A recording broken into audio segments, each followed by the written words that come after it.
Fantastic. Welcome, everybody. I haven't been here in a while, it feels like, and I'd like to say hello. Welcome Good back. morning to those out west. No longer a Chicagoan. I have to change my accent. And good afternoon to those out east out there. So, isn't that like a good day or something? Good day.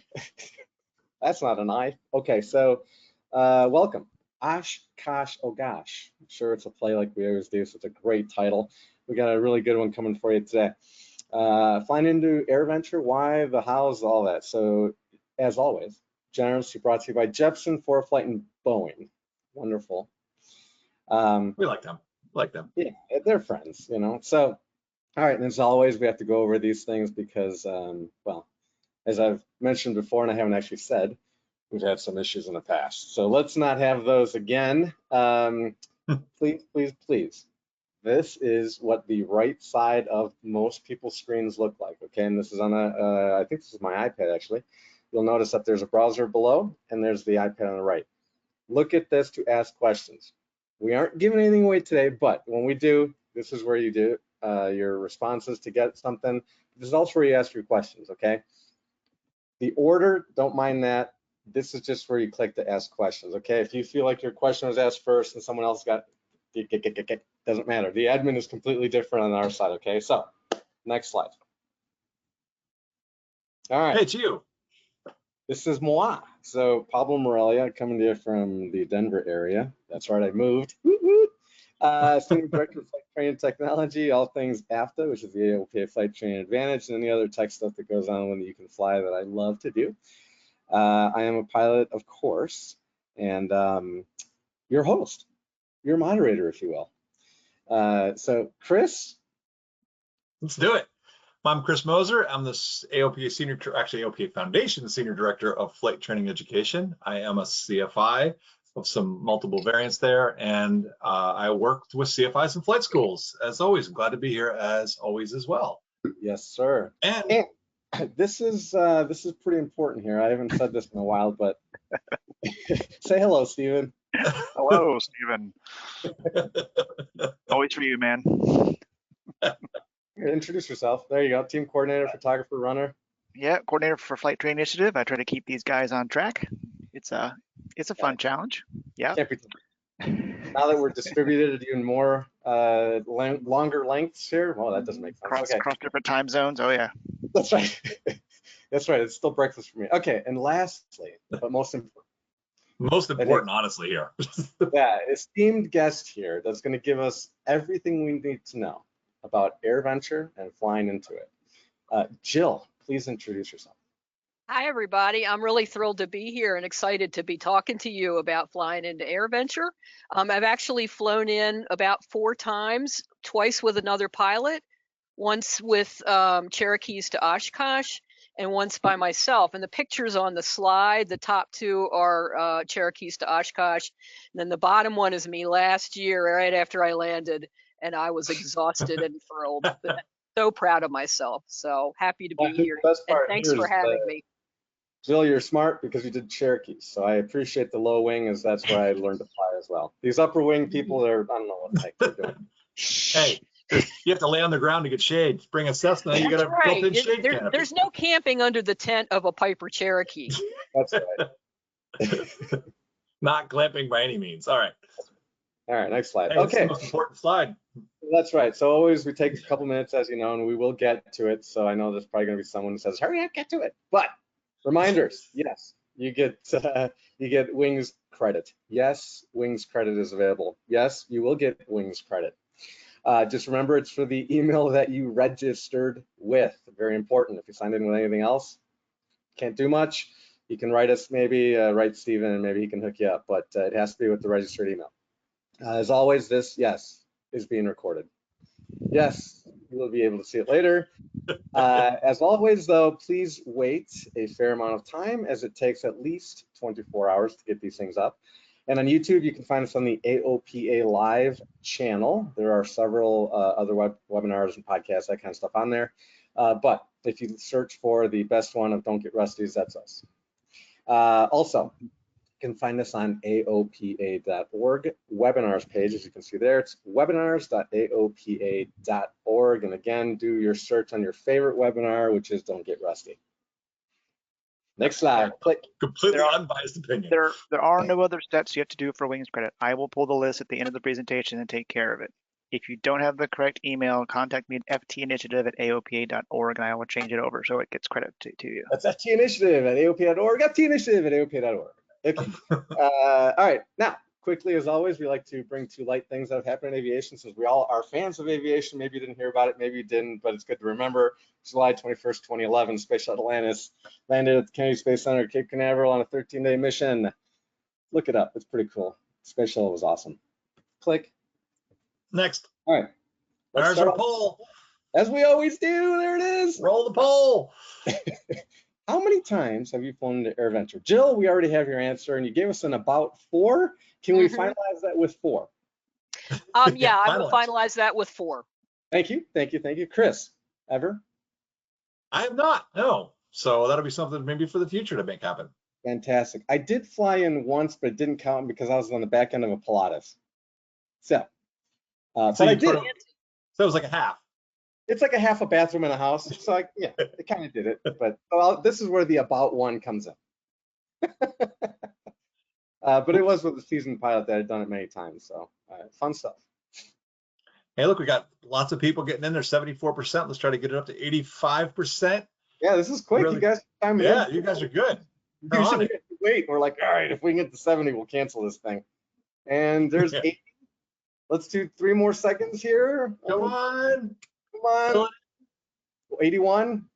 I think we're good there. Let's move on. All right. I have too much wind I've blown into this thing to start.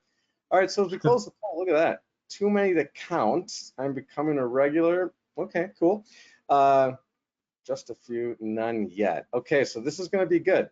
I think the 79, call it the 80+% that I've done a few times or are ready to go. Let's talk to you guys. Well, we'll talk to everybody. We love you all. Cool. Let's thank these people. These folks are in, I think, the right place, the vast majority, because we'll give you tips. And maybe for those that are experts too, Jill might have some tips. She's a veteran. Veteran, about 4 times. It's pretty sad that 4 times makes you a veteran, but I'm proud of it. Hey, it's only once a year, Jill, right? That's right. You do it. And you're there the whole week, right? It's not like you're coming in and out. Right. However, let's real quick, one of the things we didn't mention, in case you didn't know, AirVenture is the largest air show in the world for general aviation. Millions, right? And Oshkosh Airport in Wisconsin, Midwest, becomes the busiest airport in the world for a week. As well, if you didn't know, it is next week. It's actually in a couple days. It starts Sunday, July 24th this year, and it goes through Sunday, July 31st. So I will be there. Chris will be there. Jill? I will be there as a civilian, but if you see me, please say hi. Fantastic. Are you flying in again? No, I'm driving because I'm taking my husband. I'm dragging my husband for the first time. And the first time he goes to Oshkosh, I don't want him in the right seat as a passenger. Oh, no. And Explain why in a little bit, sure. And the reason we're doing this, you'll see, based on what we're covering in the next slide, I'll show you why we're doing this as well, because it's not like anything you've ever done before. Okay, so this is really important. So let's do this. Jill. All right, so here's the basic overview. What's coming up? We're going to talk about stuff you might need, what to do when you arrive and do the parking thing, tips with flying with a crew member, why you might want to do that, tips for flying safely, how to depart. Maybe you want to just do it like in sort of a easier way, alternates in the vicinity, alternate airports, operational tips as you're doing it. And then there's even a virtual AirVenture. You can try that this year if you're not going in real life. So we'll talk about that at the end. Let's do it. So first, we want to fly to AirVenture. Are you really sure you want to do this? Because, Jill, would you just tell us a little bit about why it takes this preparation? What's the deal here? Yeah. Well, you are, it puts you in a position where you're flying closer to a lot of airplanes. We try our best to stay away from other airplanes. And for this, we're called upon to fly closer to many other airplanes. And we must be on our game with how the airplane is, how we're operating the airplane. We must be on our game with the instructions that air traffic control gives us. And yeah, you can't, you know, every year somebody tries it without having prepped, and you know, it makes great fodder to listen to on live ATC. But at the same time, you're like, you don't want to be that person. You want to be the cool person who rocks their wings and says, oh, you know, so So like basically, in other words, as you can see in that picture there, it is, look at all those dots, all the way in the distance, all airplanes parked on the grass everywhere they can fit them. It's crazy busy, and you need to prepare before you enter this environment. This is not just a, hey, we're going to enter on the 45. It doesn't work that way. You'll see Let's find out more. From radio calls to landing 3 at a time on one runway. This is not. This is preparation. You can't. And by the way, shut up on the radio. Make your call and you're done. I mean, there's so many things we're going to talk about. This is cool. All right, let's go. And in fact, I know you'll talk about that, Jill, too. Like there's a lot of the time you don't even make calls on the radio. You just listen. But let's do this. All right.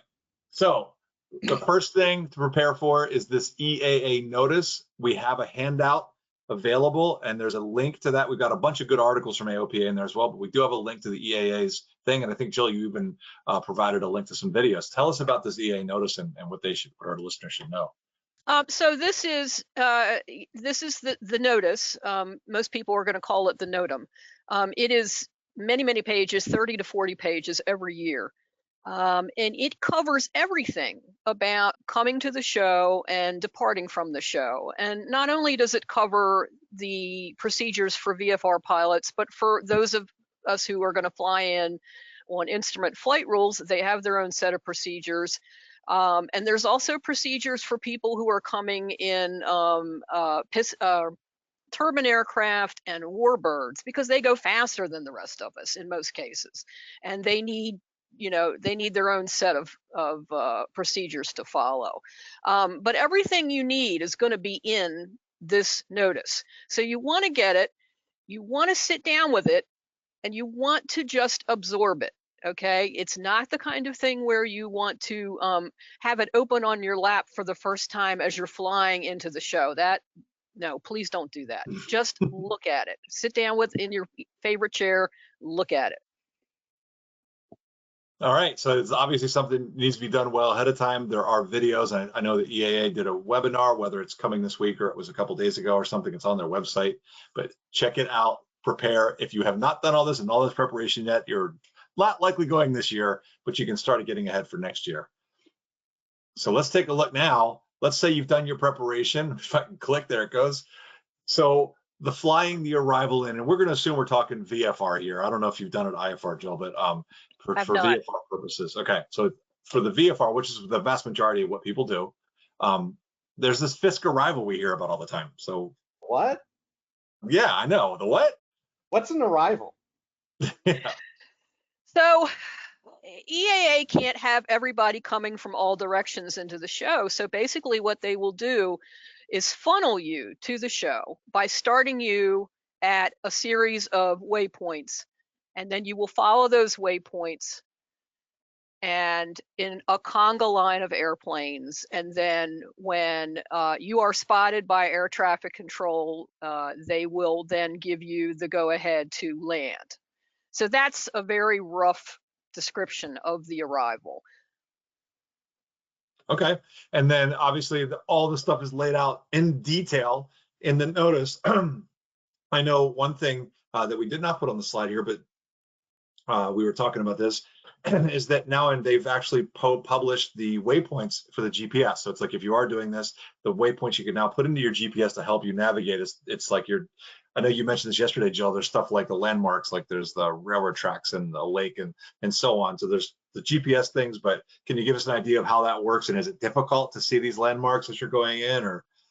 It is not, because Wisconsin is flat, and this is not like Chicago, and it's not like it's somewhat of a as you come in from FISC or as you come in from the starting points, it's a little on the rural side, and the waypoints are towns and grain silos and stuff like that. So it's easy to pick out. Different cheeses. You I'm from Illinois. I must say that. I'm sorry. I must say that. Please continue. Turn left at the cheese curds.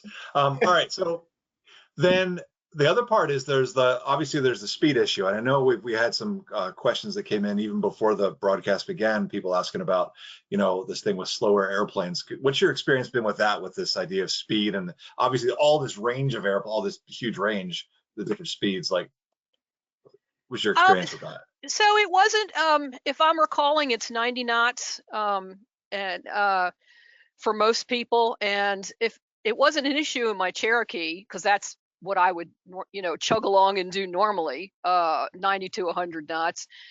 When I came in last year in my 182, I had to dial it back a little bit because I was, kind of creeping up. There was a low wing in front of me, and I was sort of creeping up on him, and so I had to be careful with the power and dial it back. And really, you want to. Part of the reason that this works so well is everybody is abiding by the speed and the altitude, and you want to do that.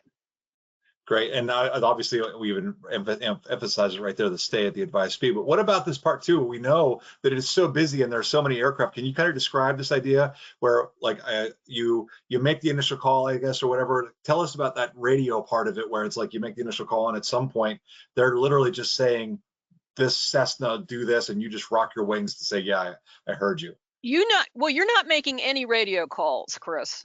You are heading to the starting waypoint, and you are starting your approach there. And if you're lucky, as I was last year, you're going to see somebody going into the show ahead of you, and you can just fall back behind them at a good distance and follow them in. As long as they're going, you figure they must be going to Oshkosh if they're here at this particular juncture. They're probably going to Oshkosh. So that's one thing. And you are not going to make any radio calls. You are going to listen. You are going to get to a certain waypoint, and they are going to call you out. They are going to say white high wing, or they are going to say yellow cub, or they are going to say green low wing. Rock your wings. And that's literally what you do, and you try to do it good, because if you do it good, they'll be like, good wing rock, and that's it makes you feel all good. And now you know that they know that you are coming, and that they are going to transmit this on up the line to air traffic control, the air traffic controllers up at the airport, and they will be looking for you. All right, and so then that's the part I didn't even realize too. It's like, so you just show up at that initial waypoint that's in the notice, and at that point just start following, and they're going to call you out, and even your clearance to land goes that way, correct? It's just like that you're is just correct. told. Okay. In fact, I think it's on the next slide anyway, so we'll talk about, maybe we'll do that as a transition. Big part here though, as Jill's mentioned too, is you've got to be aware. Please follow the rules, just like we would try to follow the rules at a non-towered field. In this situation, you've got so much traffic, make sure you know what the rules are and do your best to follow them to keep everybody safe. And Jill, I'm trying to think if we put it here or if we had it somewhere else, and maybe it's coming up, I know that we put it in, the idea if you start to get a little worried, like I'm not sure what's going on, you give a tip. You kind of said like, just break it out and just start over. Yeah, absolutely. If you're not sure where you are in the sequence, if you are too close to the airplane that's in front of you and you can't seem to fall back, if somebody is coming up next to you and you can't seem to shake them, or you can always peel out, do like a 180, go back to the starting point and line back up again. There's no shame in that game, and you'll be happy you did it. How hard is it to get back in line though, Jill? I mean, you obviously have to be I don't know. You have to take into consideration how much fuel you have, and you have to have that head on a swivel and be looking out for airplanes that are heading to that spot. So there you go. Yeah, cool. All right, let's go to the next slide here, because I know we've got it, putting it on the spot. There it is. So there it is. So there are literally, tell us about this. So tell us this transition. How do you get this clearance to land? I mean, describe that to us, because you've done it, and you can see the 3 spots on the runway right here. There's this orange one, green one, and I know there's 3. I don't see the other, the white one up there. So tell us about this. I mean, basically, they will say to you, you know, white Cessna land on the yellow dot, or white Cessna land on the green dot, and if you know, they will tell you when to turn, you know, white Cessna, start your base, and then, you know, cleared to land on the dot. They're going to sequence you. They're going to tell you what you need to do to keep that flow going smoothly. The important thing to remember here is to always, you know, be on top of the airplane, and understand your airplane, and, you know, how to fly at slower speeds than normal, and be on your game when it comes to short field landings and accurate touchdowns. If they want you to land on the dot that's further down the runway, don't land on the yellow dot, because that's going to mess the flow up. They're telling you to land on a specific dot because they're trying to keep everything rolling. And is it literally 3 airplanes landing all at the same time on those dots? It may be. I'm so focused on landing, I don't care. You know, I've got tunnel vision, and I don't know what's going on ahead of me and what's behind me. So. Well, we did have a couple of people, just remember, we did get a couple of people send us a question before this webinar, and one of them said, I was trying to land, there's a dude right in my landing path, and it's like, okay. So yeah, they've done that. Yeah, and it's obviously like this. I'm sure it's in the procedure, and you have to be expected. It's crazy, right? It's kind of crazy. So I do have something real quick. So someone did say, can you just talk a little about avionics management and how that might be different? I mean, obviously you're more busy now, but they said something like reading the notices, or keep transponders on. And then the after landing part we'll get to in one of the next slides here, because they did ask about, you know, turning the transponder off, ATC and stuff like that. So, but the right as you're landing, avionics management, what goes into that? You should be, you're not going to be talking to anybody. You are not going to be talking to the tower or the ground. So be ready to switch to ground, but you're still not going to be talking to anybody. And you should know what the ground frequency is before you take off, because you're going to know, with any luck, you're going to know which runway they're going to put you on, and so you'll have it.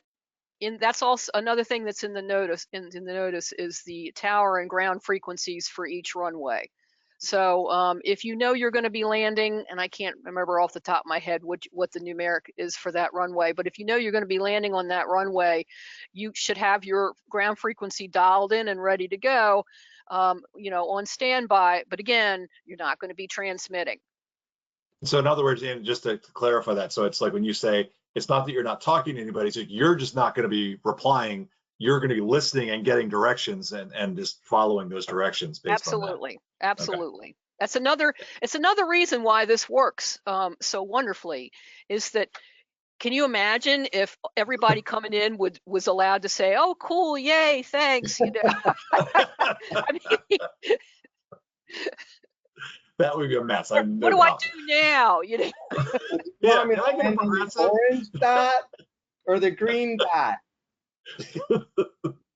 So obviously, I wanted to make a point here too, is just for folks that would be planning on doing this too, hitting those dots, and you can see that we're talking, that's maybe 1,000 feet apart. That's not that far apart. It's like 1,500, right? The lines, yeah, right? Yeah. So that's like, it's just about that. So the thing that I would say too is you need to be practicing your spot landings and get your airspeed under control. There is no room here to be fast and floating down that runway. You'd want to have your short field technique or whatever you're going to use to hit that spot and practice it before you would do this, because there's not a lot of leeway. So just that would be, well, as always, like John says, John Heaton, what if, you know, you're going for the green dot and you're like, no, I can't do it. Is there a go around? Can you do it? Yeah. Is it, what do you do? I mean, and I think this is one of those things that I think we mention in every webinar, which is you're still a pilot in command.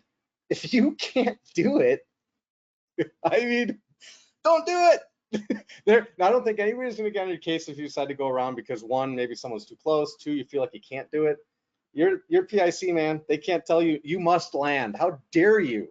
Yeah. So yes, go around. Any experience with that, Jill, that you could share? I'm sorry? Any experience with that? See, either you or seeing people go around, or I do not have experience with that, but I know that people do go around. So, and I know that there's a procedure for that, and because they have this thing down to a fine art. yeah. So it's in the book. It's in that notice. Yeah. Okay. And then the next tip you gave us was get off the runway. So Yes. This is no time for you to do a victory slow down. It's cool what you did, and I salute you. But you have to get off the runway as quick as expeditiously as you can, so that others can land and keep this whole thing going. And so that may mean taxiing a little faster than you are normally comfortable with, and so that's something that you also might want to practice. and then even in this case, we can see taxiways in the picture there, but you may not be going off on a taxiway, correct? You might be going into the grass. That is correct. You are going to follow the flaggers, and they are going to tell you where to go. And it may be on a taxiway, and it may be off the taxiway onto the field, like you see on this slide, onto the field. All right, and then there's this thing with the window sign, and I know there's a window sign. Tell us about the window signs, and you gave us a tip too of like you even had it in your airplane before you even. I'm assuming it was your last leg. You know, like okay, my next stop is Oshkosh. You had everything prepped. Frequency Well, yeah, set. I mean, you could put it in your airplane right now. Nobody's going to, give you a hard time. The FAA is not going to come and bang on the window and say, "What are you doing?" But just have it ready. Why worry about it? Have it ready in your window before you touch down, so you won't have to be fumbling around with it. And now sometimes I had mine last year. I had mine where I thought in the window where they could see it, and somebody couldn't see it. I had to pick it up and hold it up like that, and but that wasn't a big deal. And yeah, What do so these signs say too? What's on these signs that well, people... one will say VFR, one will say camping, one will say vintage, I believe. And it all depends on where you are parking. You have to make that call before you get there. You can't, you can't decide when you get there where you're going. Okay, so it's all planning ahead. You've got these things, and I assume it's in the notice. You get these things to print out. You stick them up there, and people know what's going on.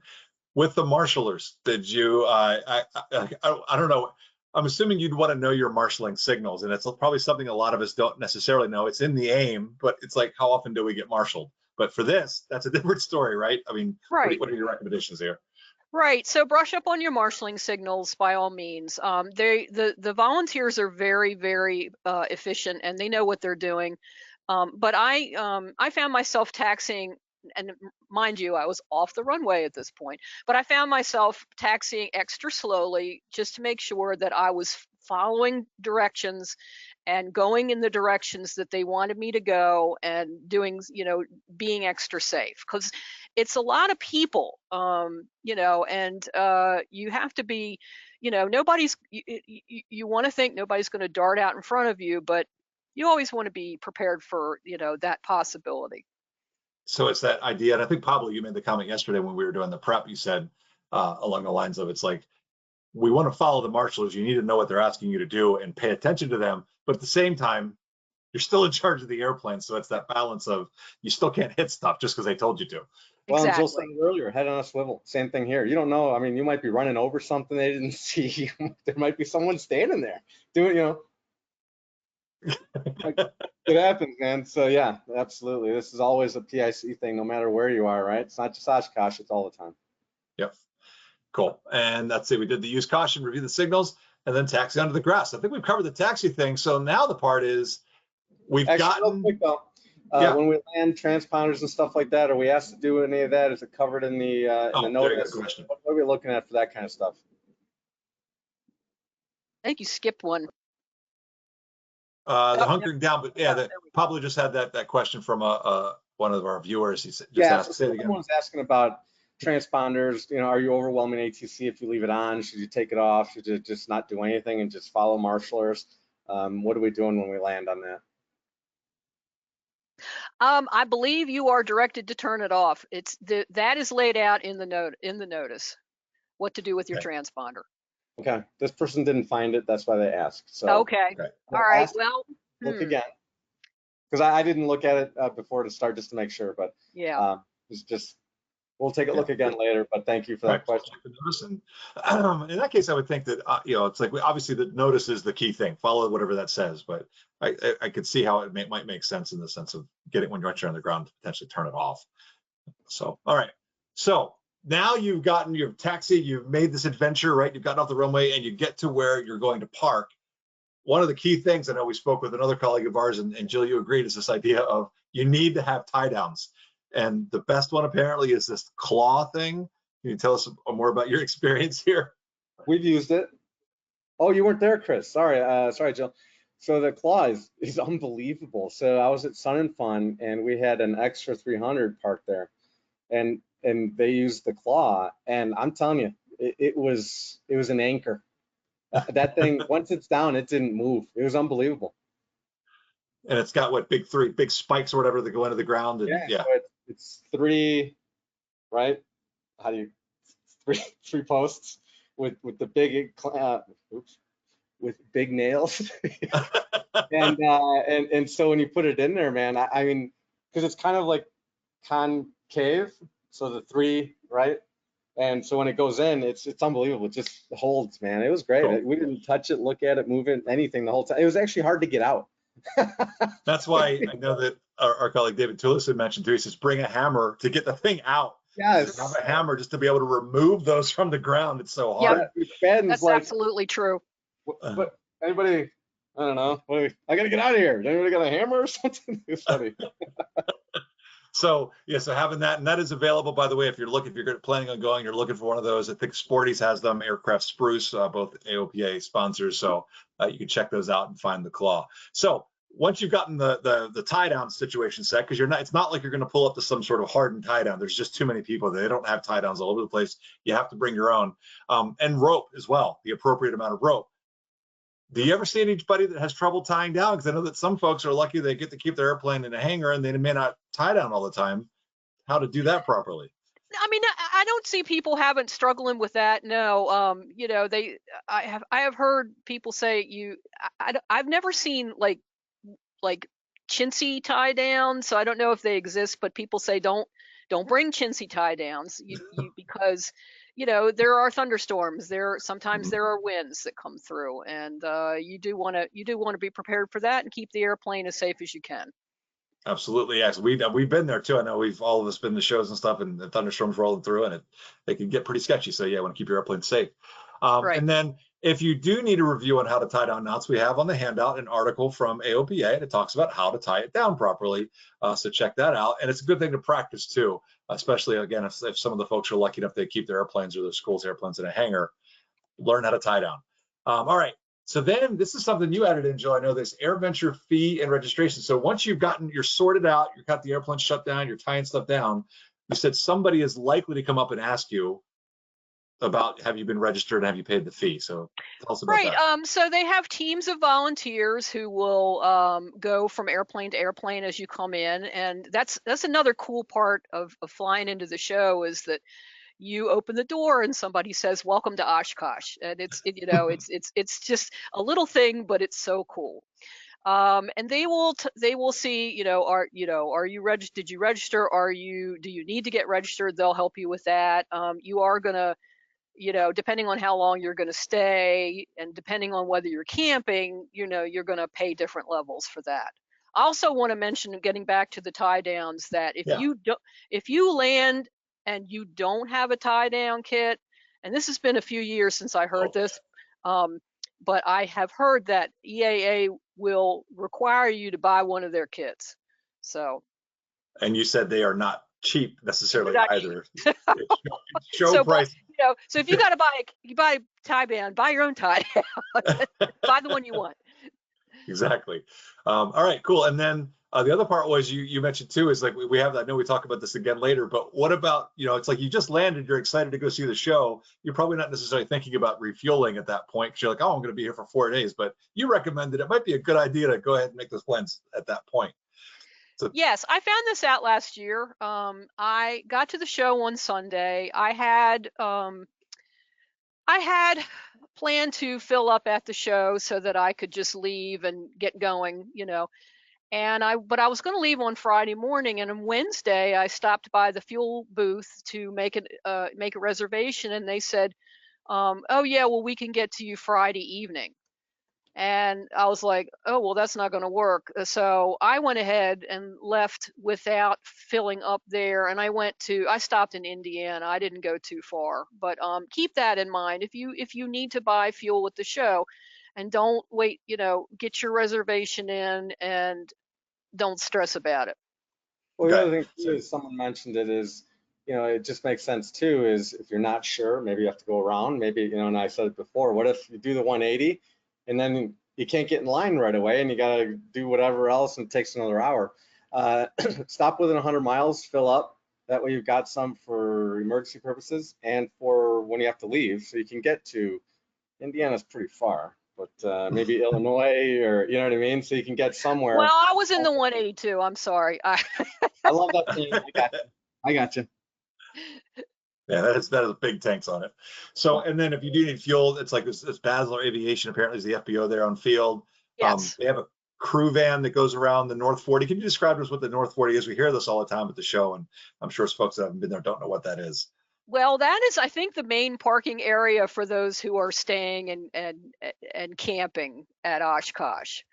It is the north part of the field, and it is, it's a very it's the place to be for the most part. And so we know that the FBO then has this van that goes around and will give you rides over to the FBO if you need it. They'll get you, yes, you can sort of schedule fuel at that point. Yes. Obviously, days ahead of time. You might be able to get a rental car. I imagine you're going to need a rental car reserved well in advance to even think of getting one. Listen, it's too late. Yeah, if you haven't gotten one now, I would say you're out of luck. I can drive you somewhere if you'd like. Find me. I've got a car. That's nice, You're not Pablo. going to get one. Go to Cedar Rapids. You might get one there. I mean, even Milwaukee. I bet you Milwaukee won't have any. I mean, that's how crazy it gets. So yeah, cool. And so they'll help you out there. All right. So that gets us hunkered down. So then we obviously go and enjoy the show. I mean, there's lots of great stuff that happens. It's like the air show itself is really cool. Oftentimes the Thunderbirds or the Blue Angels are there. Obviously, come stop by the AOPA tent. You can fly. What do we call it? You can fly shade something or other, because Pablo and I'll be there and Jill will be there. So, but some tips. If you're flying in, consider taking a crew. And Jill, you said 2 of the times that you've done that, you've had somebody else with you. Which was better? I mean, it sounds like with the times you flew by yourself, was that something you'd already done it a few times at that point? Or yes. Give us your tips here. Yeah, okay. So tell us. Yeah, so I had last year when I flew in by myself, I had gone in a few times and I felt fairly confident. And so, yeah, the first time I went, I had Dave Hirschman with me, and you couldn't ask for a better co-pilot because he can spot a fly on the moon. So he was very good at picking out traffic for me, and he's also been into the show so many times that he knows the arrival, pretty much by heart. So, I suggest, I recommend that you get Dave Hirschman to fly with you your first time into the show. And if you can't get Dave, somebody who's been to the show before, or at least somebody who is, is kind of familiar with what's going on and what responsibility they have, that would be very helpful. Cool. And then obviously with this, you can kind of do a teamwork type of thing, because one person can catch the radio calls. Notice again, we're not making those calls, but listening and helping you say, what did they say? So with the 2 of you listening, hopefully you can verify, like, oh, that's what they said. Yeah. So that right seater is going to be looking for traffic. They're going to be looking for the traffic ahead of you, and listening to the radio, helping you to listen to the radio. And you got somebody that can help you, obviously, that's going to be just as well versed as you should be with the notice, and they can look things up, right? So it's in case you're like, oh, what did that say again? That way you're not trying to do that while you're flying, right? Exactly. Cool. All right, so highly recommended. Get somebody to go with you, especially an experienced pilot would be great especially for your first time, to keep it safe. And you can see right here, this is Dave Toulis and Kevin, who are taking off. Actually, when they're departing Oshkosh, it was probably last year, I guess, off of the orange dot behind them there. All right. So some tips to stay safe. One of the tips that we got from our colleagues was to avoid the mass arrivals. If you're not part of it, basically. So Jill, you've done these mass arrivals, so tell us about what is the mass arrival, what's it like, why do we recommend avoiding those unless you're part of it? Well, the mass arrivals are basically type clubs, Cessnas, Pipers, Cirrus, Mooney, Bonanza, Aircoup, and I apologize if I did not get your specific airplane type. Please don't write letters to Mark Baker and say that. I didn't see that. You forgot the Varga, so go ahead. And so they come to the show in a group, and so if you are not part of the group, you do not want to fly in their path, and you want to make sure that you know, if you're coming in the day they normally come in on Saturdays. They get special time slots, and so you'll hear them when you're listening to ATC give directions. You will hear ATC giving them directions as well, and you'll know if they're behind you or ahead of you. So you want to be on the lookout for them. Don't get in the middle of their formation. That's gonna make everybody unhappy. And what else can I tell you? And then so the big thing there is it's like they have these scheduled times. They're posted on the website, on the AirVenture's website or whatever, and on their own websites. Obviously, that would be too much to look at there. Right. But the other thing is, while it may be posted that it's going to happen at a certain time, if the weather goes bad, what's the deal then? Well, they're VFR arrivals just like everybody else, so they can't go in until the weather gets good enough. So they all may be pushed to the end of the day, and it may be a situation where you and the mass arrivals and everybody else who couldn't get in is trying to get in. And if that's the situation, that's going to be when ATC is going to send people to hold around certain waypoints and that kind of stuff. So just be well aware of that. And the one thing too, for the specific operational parts of that, check out that EAA video, the notice. I know EAA did a webinar, so they will show you, and they've got in the notice maps of all this stuff where these different holding points are. We'll talk about that, just that process, or not the process, but we'll talk about sort of the unexpected stuff. And then what if you want to be part of this mass arrival? I'm assuming it's probably something that should be done maybe after you're familiar with it, or would you say a first timer could do a mass arrival too? What are your recommendations on being a part of one of those? It's so much fun. I did Cherokees to Oshkosh in 2018, and it was like you said, Chris. You do train for it. You don't just show up, at an airport outside of Oshkosh and all try to fly together. I mean, that's not safe. That wouldn't be safe. So what you do is you do training flights in the weeks and months leading up to Oshkosh, and then just before the show, the group assembles at an airport outside of Oshkosh, and they practice there, practice flying in as many as 40 ship echelons. Wow. And you make so many new friends. And the emphasis is on safety. I need to emphasize that you're not doing like Blue Angels formation flying here. You are as close or as far away from other airplanes in the echelons as you need to be. So I felt completely safe the whole time, and I would do it again in a red hot minute. Cool. And then you mentioned too, like you had done 4 different training sessions for that. So that's stuff that happens, I suppose, regionally in small groups for the pilots of that. And then again, you do this other practice once you're getting ready to go. Yeah, it's like dress rehearsals for a play, Cool. All right. So it sounds like fun. You can see the picture right there. It looks like some like maybe 182 RGs coming in. So it looks pretty cool, but it's not something. Yeah. Is it a Cardinal? Yeah, there's no strut. Oh, you're right. So I guess a Cardinal RG, because there's no gear either unless they had an issue. Yeah. All 3 of them. You're exactly right. So, all right. So obviously not something you're going to just like say, hey, I'm going to do this. You've got to prep well ahead of time. How many months ahead of time did that start, Jill, just before we move on to the next thing for the? Well, I can only speak for my experience with Cherokees to Oshkosh, and they would start planning, regional get-togethers in, you have to take into account good flying weather. So they would do it as early as March. And then they would have them all around the country where people could meet up and practice together. Cool. All right, so it's months ahead of time, so it's not something you're going to do like the week before. Not happening. Right. Okay. Other tips. Well, one of the big things is be prepared for surprises, and because weather could change, something could happen. Like there could be, God forbid, in the sense of like an accident on the runway gets closed for some reason. Now you've got to deal with, there's going to be delays, right? So I don't know if you've had any experience with the delays, but just or seen them. But tell us more about this idea of that. We've obviously got the tips here of having fuel. You may have to hold. Can you tell us any more about that? I can only talk about people's experience secondhand, and I know that years where Saturday, a lot of people try to get in Friday, Saturday before the show actually gets underway. It's Sunday, the show hasn't gotten underway, but the pressure is on to get in there. So you're going to have a lot of traffic on Saturday, Sunday, and if either of those days is low, if either of those days is not necessarily low, but you've got a bunch of people coming in, that's when you're going to have holds and stuff like that. So again, like Chris mentioned, you just have to be ready for anything. Tanker that fuel if you can. Not everybody can.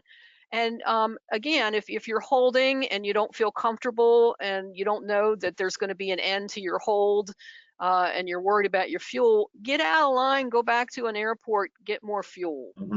And so, just be safe. Don't be a hero. I know that our colleague David Toulis had told us too. He said to have a plan A, B, and a C or whatever. You just got to have outs. You just if you need to, like you said. Really, that first one sums it up, right? Be prepared for surprises, but it's really be prepared for anything. Be prepared for the things that you think might happen, and then just be prepared for something that is never going to happen, because it will. I mean, the 100-year flood, right? You don't expect that you come in on Saturday, you get stuck behind the Cub mass formation, right? There's like 1,000 of those things. Good luck. Go to Fond du Lac, wait it out, have some lunch. I mean, they're everywhere. They're like gnats. Wait, it's funny you mentioned that, Pablo, because last year when I went, I was behind the Moonies and ahead of the air coops. And I was like, well, that's perfect. Because if I had been behind the air coops and ahead of the Moonies, that might not have been so good. That's right. Yeah, so be ready for anything. That's really what it comes out. This is where almost you got to think back to your student pilot days. Think of airport diversions. Have a couple ready. Know where you're going to go if something happens. Don't just go up and say, I've read the notice. What is that going to do for you? That notice doesn't tell you where to go or how. If you see this, do that. Just find an airport. If you have to, go land on it. Get your fuel management. Know exactly how far things are if you need to divert. I mean, bad weather, mass, Piper mass, formations. Just get ready for anything. It's going to be there. So just know it and pretend you're a student again and just plan all that stuff out. And the good thing is that, Wisconsin is such a GA-friendly state. There's a ton of places, you can go to Fond du Lac and Appleton. Those are your obvious choices. But there's other places you can go. You can go to Waukesha. Lots of places you can go where you can land and you can wait it out. Yep. And we got I know we got that on the slide coming up, some of the alternate airports. But yeah, just go stop, take a break. And do that. And obviously it's like, if you can, maybe plan a stop before you get there so you can fuel up, so you'll have plenty of fuel just in case. Someone did ask, Timothy asked, airports get the capacity, so can you speak to Fond du Lac and Appleton? We're going to do that in a minute. Yeah. The times I've flown up there, it's always been to Fond du Lac. And I have never run into that situation, because I've flown up there a couple times, never to Oshkosh as the pilot, but both Appleton and Fond du Lac. And Fond du Lac seemed to be the one that, they never ran out of space, because they almost treat it like Oshkosh. They would park you in the grass. They would have a special area for you. Yeah, the taxiways, that gets filled up, and it literally is not like a regular airport. You still have marshalers, and they'll marshal you 2 miles down in the grass, and they'll even close the runway, if they have to, and park all the airplanes. So will they get to capacity? At some point, but most of us go in the morning, right? If you go later on in the afternoon, maybe that's a problem, but you can always call ahead. But those airports are definitely available, and they do a really good job. And like you said, Jill, it's very GA friendly, and they realize they have to be, because if they start turning people away next year, they're not coming back, because there are airports to go to. Fond du Lac has shuttles. it's very friendly, and you're most likely going to get in. But call ahead if you're afraid of it. I mean, it's that easy. Cool. All right, let's go to this next part here, which is actually departing. And I know we will talk about the alternate airports here in a moment. But when you're ready to leave, well, we said, number one, fuel plans, go back to that arrival slide. You should have already had your fuel plans done. Like as soon as you get there, what are you going to do about fuel? So we know that was a good tip. But after that, let's assume you're good to go with fuel. You've gotten your stuff cleaned up. What's the process to leave AirVenture once you're ready to go, Jill? So you're going to go to a briefing hut. They have them on the field. They also have them on the flight line. You're going to talk to one of the volunteers, and they're going to just kind of walk you through what you need to do. You're going to need a sign. I think, if I recall correctly, you're going to need a VFR sign to get out, or IFR, so they know which way the marshalers know which way to send you. It's not going to be as, for obvious reasons, it's not going to be as semi-complicated as the arrival is. You are going to taxi out to where you are directed to go, and then you're going to wait until you are told to depart. And that can be depending on how busy it is, when people decide they've had enough of the show and they're going to pack up and leave, that can take some time. I think Friday of last year, Friday morning, I probably sat at the hold short, I'm going to say 25 minutes. Wow. You know, because people are still coming in. Remember, people are still coming into the show, and now they are leaving. So ATC has to sequence everybody as safely as they can. And remember, it's all kinds of airplanes. It's not just people in 182s. It's warbirds and jets and people in small airplanes as well. So. Cool. And so the big thing too is, like, do you have to schedule well ahead of time for the departure, or is it something where you can kind of decide, okay, today I'm going to try to leave, and they give you a window, like, okay, well, you'll be able to leave here? Yes, you have to. You cannot. You cannot depart during the air show, so they'll give you a block time of when you can depart, and then you will pull your airplane out and start it up, hopefully, and not blow away all your fellow campers while you do that. And then just look for your friendly neighborhood flaggers and follow them. Okay. And that's So what here's the sign another one, and this is actually pretty good one. You just kind of touched on it, which is nighttime operations. Do they exist? No, I don't think so. Yeah, I think well, the field other than closes at a right? certain time. Yeah, well, you Yeah, got air shows where you can't leave. Like if you're stuck there, this happened to us a couple times. Air show is starting, you can't get out. Yeah. They close for air show, and that's in the afternoon. So and Yeah. that'll go a little bit. So and then there's a mass scramble to get out. So Right. really got to plan it. If you're gonna leave and you want to try to get out with relative certainty, you get out before the air show. If you want to see the air show, stick around, kid, because you're gonna be there for a while. Yep. Maybe wait till tomorrow. And then you mentioned the window sign, and then obviously you want to get your ATIS before you start going, and then taxi to the runway. You'll be marshaled, and there's different frequencies, as you already mentioned, for each runway. So plan on that. It's not just the CTAF that you're listening to. There's depending on which runway they're using that day, there's a frequency for that, and then follow the controllers. That's right. Directions. And Cool. they will you know, marshal you out, and away you go. And then after that, though, like I know that both you and David had said the same thing, that getting out, once you've done that, it's not too complicated. The biggest thing is just watching for traffic. I think there's altitude restrictions you might be given. You got to watch because there's other traffic and everybody's going however, but you're going to follow those directions to get out of their airspace. So maybe tell us a little bit more about that, and then potentially any like good scenic routes you might want to take as you leave.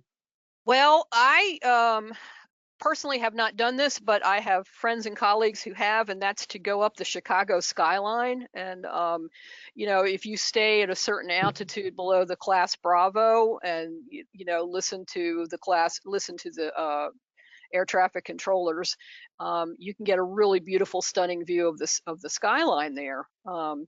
So that's one thing you can do, or you can circumvent Chicago, which is what I normally wind up doing. Circumvent Chicago to the other side. You don't have to worry about flying under Class Bravo or anything like that. Okay, and then so that's a fun tip. I'm not happy that you removed my picture. I didn't remove it. Did you put it in? I did. It's I me didn't flying. see it. It's a low wing Piper and it's flying the lakefront. So thank you so much for Yeah. whoever did it. Anyway, continue. One Actually, I me, might be downloaded. Steven. Well, I we'll will figure that out. say I downloaded this probably an hour ago, so maybe I don't know when you it put is it in. a But anyway, wonderful, wonderful flight. But again, not like Oshkosh, but be prepared. It's a VFR. Oh, I'm going to get this wrong. Flyway? Flyway or flyway, byway? probably a flyway. Yeah, it was the other one. It's a VFR flyway. And after Oshkosh, before Oshkosh, during Oshkosh, my guess is it's going to be really busy. And you're at a certain altitude there. So be careful and keep your head on a swivel as you did on Oshkosh. But, pay attention because you have two airports right there. You've got O'Hare and Midway. And so Midway specifically comes in lower than O'Hare, and it is closer to the lakefront. So just be careful out there. I've done it 20 times. Be careful. And then a tip that we got too, I know that Jill, you mentioned stopping in Indiana. I know our colleague David had said too that it's not a bad idea to plan, just get yourself out of Oshkosh and then plan on landing at an airport close by. You can sort of get down, take a breather, sort of go like, okay, I'm good. And then you can sort of go back to normal flight operations after that. So you can pick up fuel there just like you did. You were in the 182, which has extended range tanks. So you were able to make it to Indiana before you had to refuel. Yeah, but just absolutely. plan and all that. Yeah, that's a whole different beast. All right. 90 gallons, then, man. Yeah, I know. The thing takes a lot of gas. Yeah. Alternates in the vicinity. So here's our Fond du Lac Appleton thing. Maybe you want to go up and go to the air show, but you don't necessarily want to have to do all this arrival stuff. It sounds like it's like, oh, maybe it's kind of a hassle. So tell us a little bit more about this idea of going into an airport nearby. And by the way, there is an article in the handout from Ian Twombly who talks about both of these airports, Fond du Lac and Appleton, and I know there are others. But so tell us a little bit more about potentially using some alternate fields instead of flying into Oshkosh. Yeah, as from what I understand, both Fond du Lac and Appleton have shuttles that come to the show each day. So those are excellent alternatives if you don't want to, if you want to go to the show, but you don't want to fly in. And I certainly understand that. So Fond du Lac is, I believe, is not a towered airport at any other time of the year. However, they set one up for the shows because it is quite a popular place, especially for camp. A lot of people will fly in there and camp with their airplane. So you want to, and again, those procedures are laid out in the notice. So you want to review that. And Appleton is a towered airport, always has been one for a long time. And they also will have some procedures for you to check out. So is it true that there may be free food there? I can't speak to I don't Fond du know. Lac and Appleton. I know that a lot of airports on the way to Oshkosh, in the hopes of snagging your hard-earned fuel dollars, will offer hot dogs and snacks.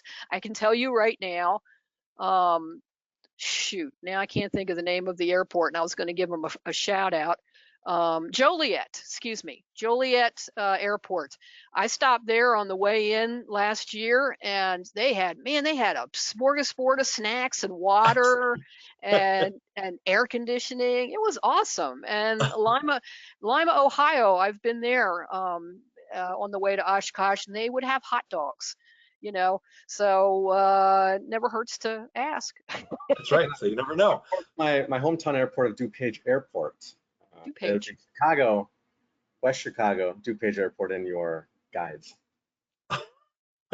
And are you saying that they might have some free food there for you too if you stop by? They might. So the nice thing about DuPage is, because I lived a mile from there for 20 years or something, is they get a lot of warbirds. So I had the pleasure of seeing, B25, is that right? B24, B-17s, jets, Blackhawks, and they just come in, and that'll be their fuel stop before they get there.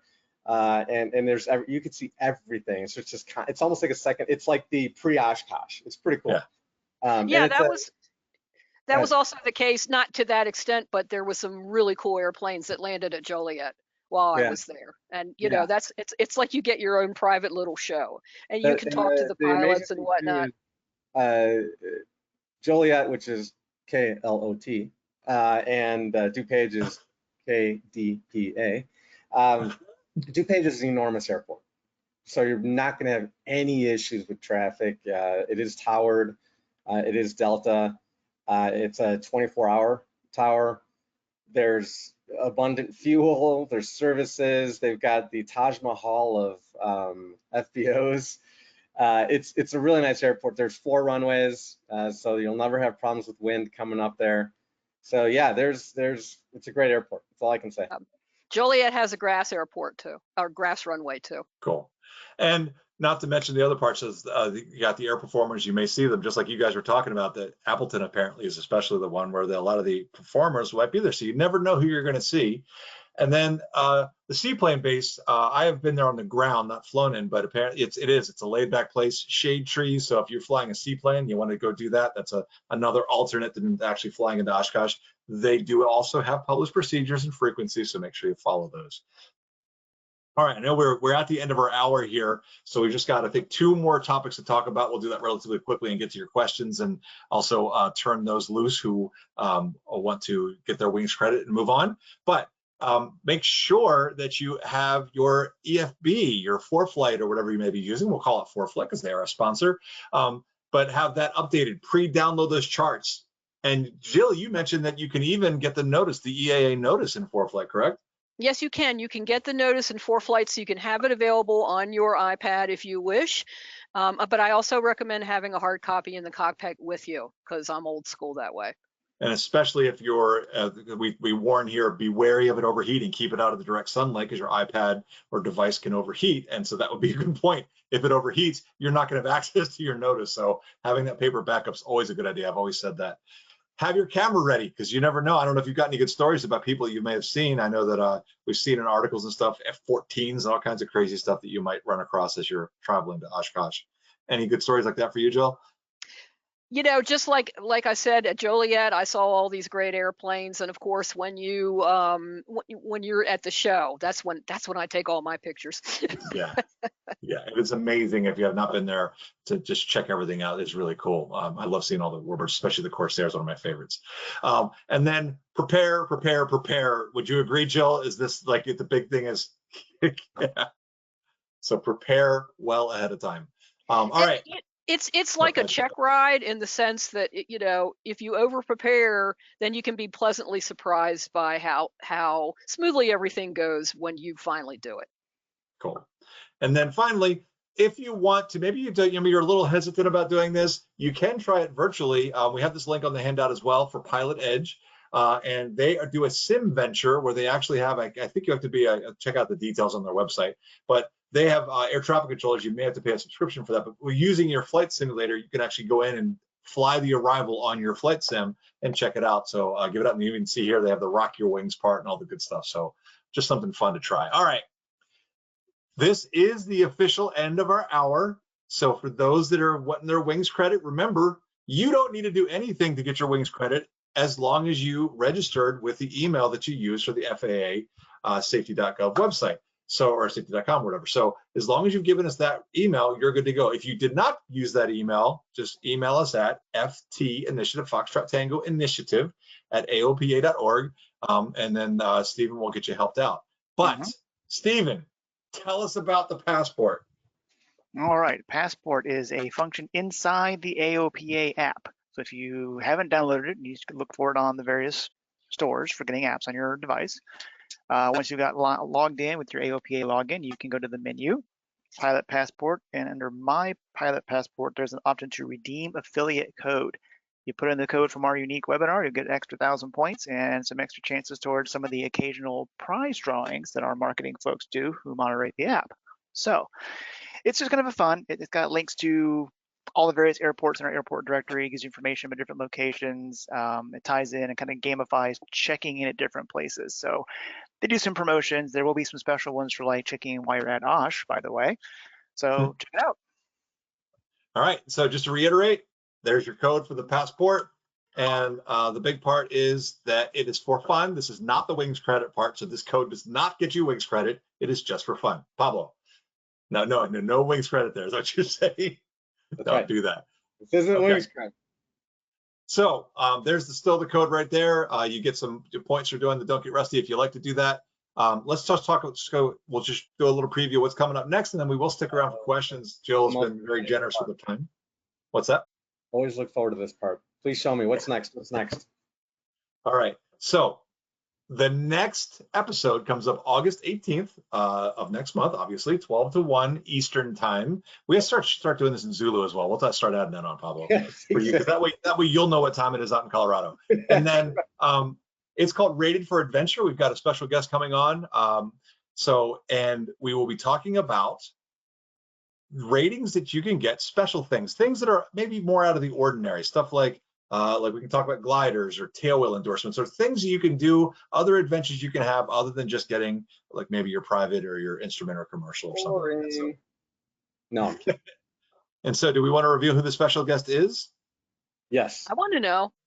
Yeah. This will be exciting. Hold on. Pablo, we are bringing on AOPA alum Tom Haynes. You may have seen him on a famous show, the AOPA live show for years and years. He is coming on with us out of retirement, as it were. It's almost like a Tom Brady situation. I don't know, but he's coming out of retirement to join us. You should see what we have to pay him, and he used to work here. A lot of hot dogs. A lot of free hot dogs. Lots of hot dogs, exactly. I think he'll be at Oshkosh too. All right, so that'll be a lot of fun. We're looking forward to having Tom on. But let's get back to questions. Everybody, yeah. I'm sure you've got questions, and Jill is here to answer questions about Oshkosh from her experience. Let's do it. All right, let me start with the first one here that we just popped up, and this is H.E. Smith. He says, I'm sorry, he or she, put up the code for Wings credit. There's no code. No code. Wings credit. Wings credit is based on an email that you registered for this webinar with, and only that email. If you signed into this, because you had to have registered, you just didn't show up here accidentally. Whatever email you used, if you used a separate one today, please, Stephen, contact him, and he can try to get you that credit based on this new email. But you will automatically get it. It's a magical process. As long as you use that same email to come into this webinar. Hopefully, so in other words, flag on the play, no code, red card. Yes. All right. It's funny because someone says, I have a question to ask you. And they didn't ask me, so I'm like, oh gosh, go ahead. So please, whoever it was, please. It's okay, come back. Yes. He says, got it. Roger that, HE. Okay. Oh man, so many of these. Someone's asking me why I moved here. Okay, so run-ups. Jill, what do we do with run-ups when we're leaving Oshkosh? So you always want to be a good neighbor, and take into account who's around you and how close they are to you and where you are. If you can do a run-up safely without blowing somebody's tent over, do it. Otherwise, do it when you get up closer to. I think you can do it when you get closer to. Well, okay, let me roll that back. Trying to remember, when you get out of your parking space, you should be able to taxi up far enough away from other people. So don't do your run up right where other people are parked. You're going to be able to taxi a little bit away and point yourself away so that you're not going to be blowing people over when you do your run up. There you go. Good tip. Good tip. Yeah, that's a good one. Okay. Now this one is a little more, we didn't cover it all, we didn't talk about it, and I don't know if there's anything special to it, but let's ask. Might you speak to hydration, cooling, urinating as it is? It gets hot in these planes, so not actually at Oshkosh, but during or getting there. And it might be a long wait for a porta. So any pearls? Wisdom? Okay. So is this person asking what happens if you feel the need in the middle of the approach, or? Yeah, I think it's just you actually get to Oshkosh, and now maybe you got to wait because the warbirds are there, and maybe you have to divert, or maybe you've got to do this. It gets hot. Are you bringing coolers, I guess? Are you bringing okay. All right. Yeah, I was thinking more physiological. That's an excellent point. It gets hot. bring as much water as, again, like fuel, bring as much water as you can tanker and have it, have it there within reach. Don't put it in the back seat where you can't get to it, or don't put it in the baggage compartment where you can't get to it, and it's not going to do you any good. Yeah, because you are correct. You may be holding, you may be sitting a long time on the ground, and you may need that water. So some people bring those little fans that spray mist on them. So do that. And obviously, if you do feel the physiological need, I imagine if you're on the route there, stop, obviously, because that's one, as the fuel tank goes down, the other tank fills up. And so go land somewhere. But on the arrival, like, I don't know, what would you do? I guess you could break off and go land somewhere else if it was that bad. If it was me, I would break off and just, because So I'm But guessing you're getting not going to get priority. You're not getting priority on the arrival because, like, I got to go to the bathroom really bad. No. They've heard this before, this trick. So, okay. All right, so real quick, I will address this one. Colorado, are you an Avs fan? How dare you? I do like the Avs. I've liked them since Quebec, but my heart's with the Hawks, man. And now that we're rebuilding, it's even more so because it's got to happen. Okay. Hey, the Coyotes are in a rebuilding year too, just so you know. Yeah. Who? Okay. And nighttime operations, we covered that, but let's just quickly discuss that real quick. I know that there's an 8 to 6 closure, 8 p.m. to 6 a.m. closure, but there is a night show on one of the days. So be careful of that. So get out before that because it doesn't start at 8, right? I think it starts a little earlier, but anyway, people start to line up for it. So if you don't get out, you're done. Right. And you're not getting out till 6 a.m. So there's just, I think this just goes back to everything we've been discussing. Really, and you said it best, Sir Jill, is, pretend to be that student. Be over-prepared. That way, when something happens, it's not a big deal. Like, all right, whatever. Is that a cow? Did I just hear a cow? It's the spirit of Oshkosh. Body cow? That was weird. Maybe I'm hearing things. I don't know. Okay. Is there a procedure for exiting a hold while the planes are coming in? So let's say we're like, no, I can't do it. I can't hit the orange dot. I'm out. Do I just hang a sharp right and do my 180? Or what do I do? I obviously don't make a radio call. I thought that the question was about exiting a hole, but then you said something about it can't. Well, yeah, all of it. So you're in a hole, you're in line, whatever that situation calls for you bailing, because there's no radio calls. What is the procedure if there is one, or is it just safety, common sense? Without looking at the notice, I believe it's just make your turn. Know that there's going to be traffic behind you that you have to be mindful of and head back to where you want to go, but keep your eyes open for traffic that's still coming your way. Okay. All right, so we have another one that, yes, I was shocked too. They said the forecast calls for actually moderate weather. It's not 100. No, seriously. Wow. There's always at least 100, right? So it's fantastic. Okay, so be ready for that. It's going to be 80s. Yeah, believe it or not. It will be humid, and I do expect at least one storm. Even if it's not in the forecast, there will be a storm. There will. Yes. Yeah, one day that blows all the tents over. Just one, but it'll happen. Always. It's all the propellers that generate it, so it just happens. And by the way, also someone that asked about the water and all that stuff. I think on the ground too, we didn't mention this. Is when you're there, I don't know if it's your first time, and we shouldn't just talk about the flying part. It's hot, man. There's not a lot of shade. Bring water. Be ready to spend money on water. I don't care how goofy you look in a hat. Bring a hat. Yeah. I got my show hat, and this isn't it. I'm unveiling it there. So, right. But no, it's true. And I think more importantly about all that is at any time, just be prepared to sit down. It's hot, man. And there's going to be, even if it's 80, it's going to be 97% humidity. So that's Wisconsin for you. So be prepared for all of that.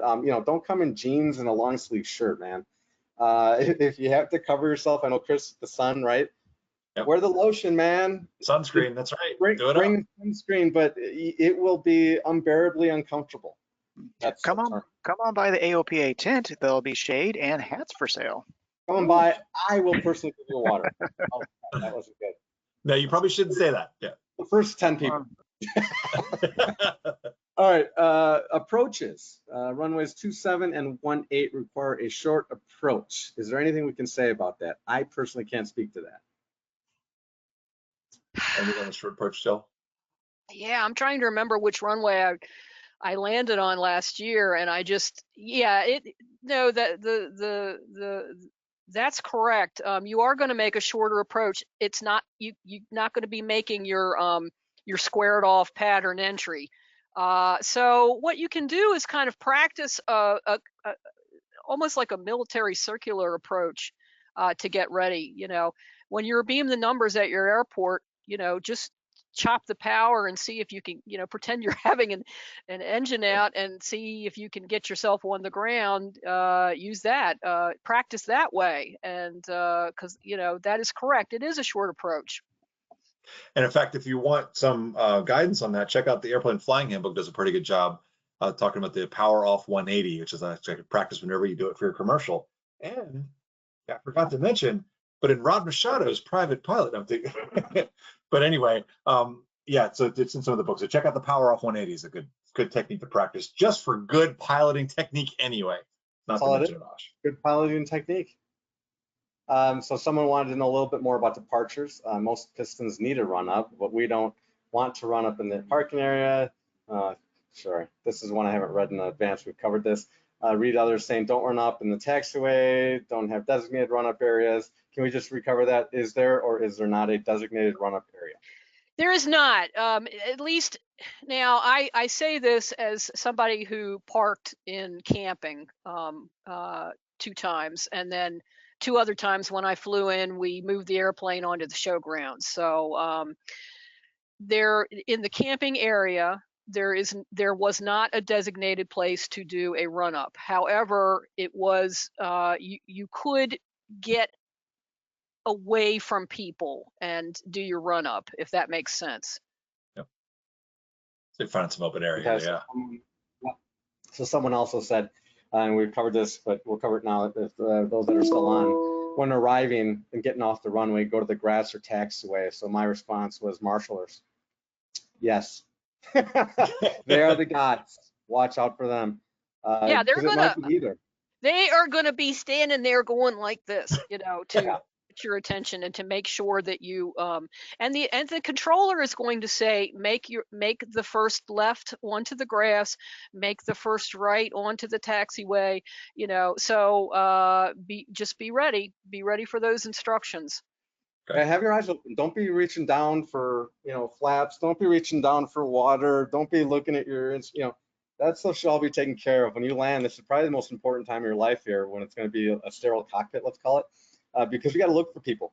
Don't just follow the guy in front of you. Look for the marshallers. Listen for, seriously, right? Listen for maybe ATC's got some. Maybe there's listen, incidents happen. Yeah, that's a really good point. Yeah, and everything changes at that point. So, you know, the guy in front of you may not be going where you're going. So that's a really good point. Yeah. So so don't be lulled into I made it, look at me. No, you're not done until that engine's off in your parking spot. Other than that, a lot of comments, which are very nice, and I appreciate all of them. You know, the usuals, I love it. Thank you guys.